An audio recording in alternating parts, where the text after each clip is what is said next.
Welcome, wanderer. Tonight, the Firefly finds its way to a cottage window, where lamplight spills across a mending circle.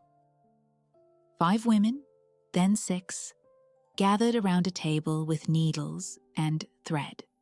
Here, in the gentle work of repairing what's torn, they discover that some of the most important mending happens not in fabric, but in hearts.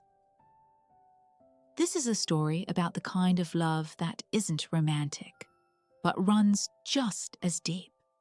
The love of women who hold each other's loneliness, witness each other's becoming, and stitch themselves back together, one careful thread at a time. The advertisement in the village shop window was handwritten on cream-colored cardstock. The letters careful and even.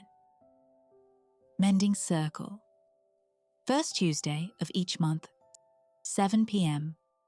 All welcome. Bring something that needs mending.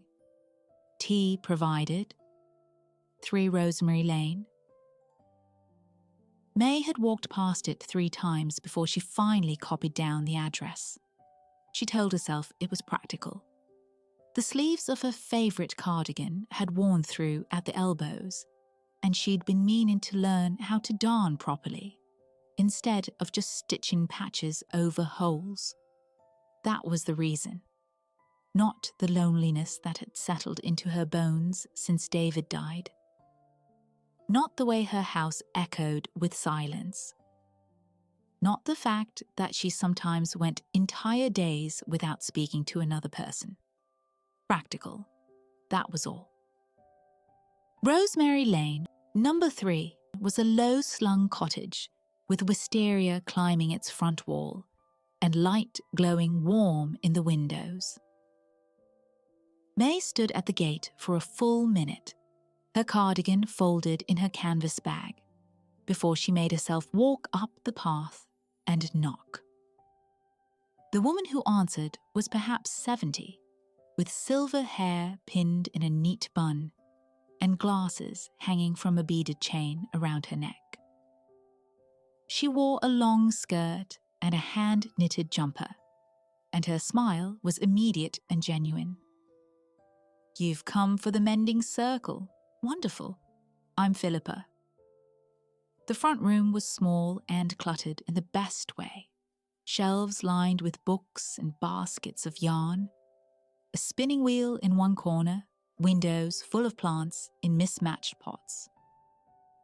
A round table dominated the center, already laid with a teapot, cups, and a tin of biscuits. 2 other women were already seated. "This is Ya," Philippa said, gesturing to a woman in her 40s with dark skin and kind eyes, wearing bright patterned fabric wound expertly around her head. "And this is Sienna." The younger woman, mid-20s perhaps, with bleached hair and multiple ear piercings, gave a small wave. "I'm May," she said, taking the empty chair Philippa indicated. "I hope it's all right. I've never done anything like this before." "None of us had when we started," Ya said warmly. Her accent carried traces of somewhere else, musical and soft. "That's rather the point." "Are we waiting for anyone else?" Sienna asked. She had a canvas jacket draped over her lap, one pocket hanging by threads. "One more, I think." "Uh-huh." The knock came as Philippa spoke. "That'll be her now." The final member was older than May, but younger than Philippa. Perhaps 60, with a weathered face of someone who spent time outdoors. She wore muddy boots and a waxed jacket, and carried herself with a stiff sort of pride. "Christine," she said by way of introduction, her voice clipped. "I brought a jumper." "Moths." "Sit," Philippa said. "We'll start with tea, then introductions properly. The mending comes after we've settled." They sat, 5 women around a table, and Philippa poured tea into mismatched cups. May noticed that each cup was beautiful in its own way. One with hand-painted flowers, another in deep blue glaze, a chipped one with gold around the rim. Nothing matched, but somehow it all belonged together. "Right then," Philippa said once everyone had tea. "Let me tell you how this works. We meet the first Tuesday of every month. We bring something that needs mending, clothes, linens, or whatever wants fixing. But more than that, we bring ourselves. We talk while we work. We share what we need to share. No judgment, no advice unless it's asked for. No gossip beyond these walls. What's said here stays here. And we help each other. With the mending, yes, but also with whatever else needs tending." She looked around the table, her eyes sharp behind her glasses. "I started this circle because I was lonely," she said simply. "My husband passed 5 years ago. My daughter lives in Canada. I found myself going days without a real conversation. So I thought, there must be others. And here we are." There was a moment of silence. Then Ya spoke. "My family is in Ghana. I came here 20 years ago for work, stayed for love, lost that love to divorce. My children are grown and busy with their own lives. I work from home, translating documents. Some weeks I only speak to the checkout girl at Tesco." Sienna twisted her cup in her hands. "I moved here 6 months ago. Needed a fresh start. Don't really know anyone yet. Saw the sign and thought..." She shrugged. "Thought maybe it was time to try." Christine was quiet for a long moment. Then, "I run the sheep farm 2 miles out. It's just me now. My partner left. Said the isolation was too much. But it's my family's farm. Has been for 4 generations. I can't leave it, so..." She trailed off. They all looked at May. She felt her throat tighten. "My husband died 18 months ago. Cancer. We didn't have children. Most of our friends were couple friends, and after David passed, they didn't know what to do with just me." The invitation stopped. "I thought I wanted the quiet at first, but now it's just..." She stopped, surprised by the tears that threatened. "Sorry. I didn't mean to..." "Don't apologize," Philippa said firmly. "That's what we're here for. All of it. The grief, the loneliness, the hard truths. We hold it together." She picked up a basket from beside her chair and set it on the table.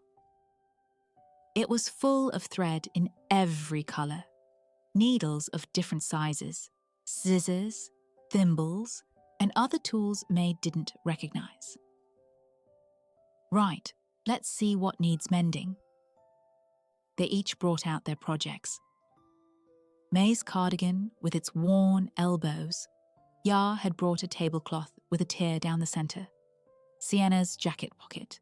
Christine's moth-eaten jumper. And Philippa pulled out what looked like a wedding quilt. Beautiful, but faded, with several squares coming apart at the seams. "My grandmother made this," Philippa said softly. "I've been putting off mending it for 3 years. Felt too big, too precious, but I think it's time." She showed them how to thread needles, how to knot the end, how to match thread to fabric. She demonstrated a basic running stitch, a whip stitch, the particular technique for darning holes that created a woven patch. "The point isn't to make it invisible," she explained as she worked on one of the quilt squares. "The point is to make it whole again. The mending becomes part of the story." They worked in comfortable silence for a while, the only sounds the soft whisper of thread through fabric, and the occasional clink of teacup against saucer. Outside, the November evening had turned fully dark, but the cottage was warm and bright. "I don't know how to be just one person," May said suddenly. The words came out before she could stop them. "David and I were married for 32 years. I don't remember how to be just May." Yar looked up from her tablecloth. "Yes, that's it exactly. I was Kofi's mother, or Amma's mother, or the translator, but just myself. I don't know who that is anymore." "I'm still figuring out who I am without my partner," Christine said, her eyes on her darning. "Thought I knew. Turns out I'd shaped myself around someone else for so long, I'd forgotten my own edges." Sienna bit her lip. "I left because I realized I was performing a version of myself that everyone expected. But now I'm here, and I don't know. I don't know what the real version is supposed to look like." Philippa smiled, small and sad. "Welcome to the work, my dears. That's what we're all doing here, mending the tears, finding the edges, learning our own stitches again." The evening passed. They mended and talked, laughed and fell silent, drank tea and ate biscuits. When 10 o'clock came, Philippa stood and stretched. "Same time next month," she said. "Bring your next mending project, or bring the same one if it's not finished. These things take time." May walked home through the dark village, her cardigan in her bag with one elbow neatly darned. The other she'd left untouched. She'd need something to work on next time. The next meeting was in December, a week before Christmas. The cottage smelled of cinnamon and pine, and Philippa had set out mulled wine alongside the tea. They settled around the table like old friends, though they'd met only once before.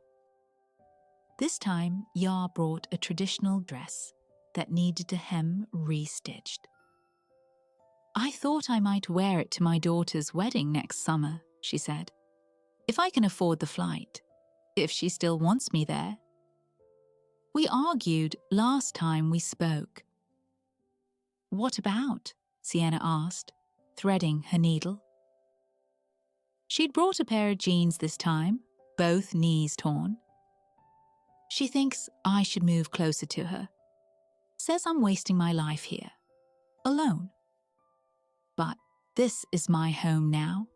I built a life here. Just because my marriage ended doesn't mean my whole life should be erased." Christine nodded vigorously. "That's what my daughter says too. Give up the farm, Mum. Move to town. You shouldn't be alone out there." "But I'm not alone. I have the sheep, the land, the work. That's not nothing. People think alone means lonely," Philippa said, her hands steady as she worked on another section of her grandmother's quilt. "Sometimes it does. Sometimes it doesn't. Sometimes lonely happens in a crowd." May thought about the dinner parties she and David used to host, surrounded by people, laughing and talking, and how she'd sometimes felt like she was watching from a distance, not quite there. And then she thought about last Tuesday, sitting in her quiet kitchen darning her cardigan, and how she'd felt more present, more herself, than she had in months. "I think I'm learning the difference," she said quietly, "between being alone and being lonely." Sienna looked up. "How do you tell?" "When I'm alone and it feels like rest, that's different from when I'm alone and it feels like emptiness." "Yes, Yar breathed. Yes, exactly that. They worked on, the conversation drifting between silence and confession. Sienna talked about the life she'd left, a relationship that had made her small, a job that had exhausted her, friends who hadn't really been friends at all. Christine mentioned, almost casually, that she joined a fibre arts guild and was learning to spin her own wool from her sheep. Philippa shared that she'd started writing letters to her daughter again, real letters on paper, and that her daughter had started writing back. What about you, May? Philippa asked gently. How has your month been? May set down her darning. She'd brought a pair of David's old socks this time, unable to bear throwing them away, but unable to wear them with holes in the heels. I started painting again. I used to paint before I got married, but I stopped. I don't know why. And last week, I set up an easel in the spare room and just started. It felt strange, like meeting an old friend I'd abandoned. What are you painting? Sienna asked. Windows. I'm painting windows with light coming through them. I don't know what it means yet. It means you're finding your way to something, Philippa said. That's enough. The pattern established itself. First Tuesday of every month, 7 o'clock, Philippa's cottage. January brought bitter cold and a new member, a woman named Ruth, recently retired from teaching, bewildered by the sudden expanse of empty time. February brought Sienna's birthday, which they celebrated with cake Yar had baked, and Christine admitted she'd hired a hand to help with lambing season, someone to share the work with, and it felt good not to carry everything alone. March brought the first crocuses, and Yar's announcement that she'd booked her flight to Ghana for her daughter's wedding. I called her, she said, her voice thick with emotion. We talked for 2 hours, really talked, not just the surface things. She said she wants me there. Not because she thinks I should move, but because I'm her mother and she loves me. They all wiped their eyes and raised their teacups in toast. April brought longer evenings, and Ruth's confession that retirement felt like grief. I don't know who I am without my classroom, she said, hemming a skirt that no longer fit properly. 40 years of teaching, and now, nothing. Not nothing, Christine said. Transition. That's different. What did you love about teaching? May asked. Ruth thought for a moment. Seeing someone understand something for the first time, that light in their eyes, the connection. Maybe that's what you're looking for next, Sienna suggested. Not teaching necessarily, but that feeling, that connection. By May, Ruth had started volunteering at the library, running a reading group for children. She came to the Mending Circle glowing. It's not the same, she said, but it's good. The work of mending continued. They learned from each other. Yar taught them a weaving technique from Ghana. Christine showed them how to felt wool to patch holes. Sienna demonstrated how to embroider over stains to transform damage into decoration. May brought her own contribution. She started painting small watercolors on fabric patches, and they incorporated them into their mending, creating something more beautiful than the original. June brought warm evenings and the realization that Philippa's grandmother's quilt was nearly finished. They spent the meeting working on it together, 6 pairs of hands carefully stitching the binding, smoothing the wrinkles, mending the last torn seams. When it was done, Philippa spread it across the table. It was beautiful, old and faded but whole, with visible mending throughout. The patches and stitches didn't hide the damage. They acknowledged it and made it part of the pattern. "Thank you," Philippa said, her voice rough. "I couldn't have done this alone." "That's the point, isn't it?" Christine said. "None of us have to." They had wine instead of tea that night and sat longer than usual, talking and laughing. May looked around the table at these women who had become her friends. Her family, really. They had held each other's grief and loneliness, had witnessed each other's slow mending, had sat together in the hard work of becoming whole again. "I have something to say," Sienna announced suddenly. She looked nervous, her hands twisting in her lap. "I've been thinking. I want to stay. In the village, I mean, permanently. I've been here almost a year, and I keep thinking I should move on, go somewhere bigger, somewhere with more opportunities. But I don't want to. This is the first place that's felt like home." "Then stay," Yar said simply. "Sometimes home is where you choose, not where you're from." "I'd been thinking of leaving too," May admitted. "The house feels too big for one person, too full of memories. But now I think, maybe I don't need to leave.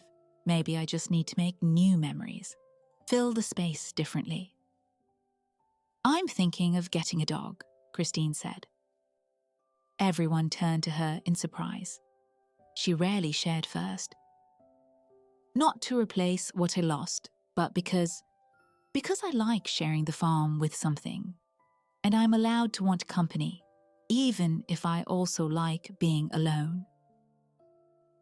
"I've started dating," Ruth blurted out, then laughed at her own embarrassment.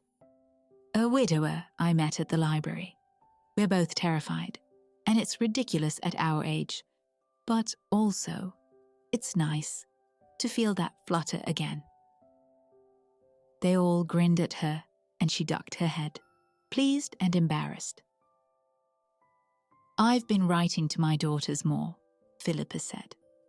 "And I've decided to spend Christmas in Canada this year. I'll miss our December meeting." She held up a hand as they started to protest. "But one of you will have to host. Keep the circle going. That's how it works." "I'll do it," May heard herself say. "I have the space, and I think I'd like to fill it with people again." As July turned to August and August to September, the circle continued. They met at May's house while Philippa was away, and discovered that the circle wasn't about the cottage. It was about the women, the work, the witness. They met through autumn, through the anniversary of May's first meeting, through the slow turn of seasons, and the mending continued, not just of fabric, but of hearts and lives and selves. Each woman brought her torn pieces, and together they stitched them back together, not hiding the damage, but incorporating it, making it part of the pattern. The mending showed, the scars were visible, but that was the beauty of it. On a cold Tuesday in November, 1 year after May had first knocked on Philippa's door, they gathered again. All 6 of them now, plus a new woman who'd seen May's advertisement in the shop window. The same cream cardstock, the same careful letters. They made room at the table. They poured tea. They brought out their mending. And as May threaded her needle, an old shirt of David's this time, not to discard but to transform into something new. Maybe a cushion cover, maybe a quilt square, she realized something. She'd spent a year thinking they were mending fabric, but really, they'd been mending each other. Stitch by small stitch, conversation by quiet conversation, month by patient month. She looked around the table at these women who had held her grief and celebrated her small joys, who had witnessed her slow becoming, who had taught her that being broken wasn't the end of the story, just the beginning of the mending. "Thank you," she said softly. And because they understood, because they'd all learned the same lesson in different ways, they didn't ask what for. They simply smiled, picked up their needles, and continued the work, together, as they always had been, as they always would be. The mending, after all, was never really finished. It was a practice, not a destination, a way of being in the world, a way of being with each other. And that, May thought as she pulled her thread through the fabric, was more than enough. The fire in the hearth burns low, and the mending basket sits ready for tomorrow's work. Some repairs take a lifetime, some take a single evening, but all of them matter. Every stitch, every gathering, every hand that reaches across the table to another. Remember that healing is not always a solitary journey, and that sometimes the most profound mending happens in company, in the quiet rhythm of working together toward wholeness. Rest now, dear wanderer. May the firefly's gentle glow guide you through the night.